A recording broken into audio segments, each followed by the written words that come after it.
ఒరే నీకేమన్నా చెవుడా? ఇంకొకసారిగా నువ్వు అదే టోన్లో మాట్లాడావనుకో, విత్ సెకండ్స్లో పెన్ డ్రైవ్ని బూడిచ్చేసి నీకు వీడియో పంపిస్తా. రే నీకు నేను చెప్పేది అర్థమవుతుందా? నీకే నా గురించి పూర్తిగా అర్థం కావట్లా. ఏం అర్థం చేసుకోవాలరా? అంటే నీ అన్నకు కూడా ఎవరైనా తెలిసిన వాళ్ళు ఉన్నారా?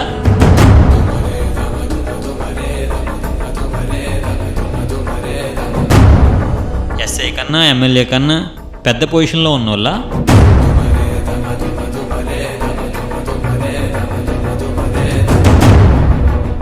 అలాంటోళ్ళు నీకు తెలుసా? ఎవర్రా ఆయన?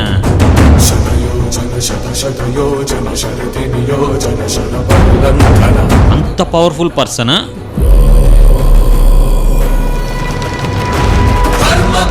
నిర్వహణ కోరిన దర్పకూడ దుర్జయ సమమౌనని చాటిన నాటి పురాణ ప్రబోధం నలు చరగులుగా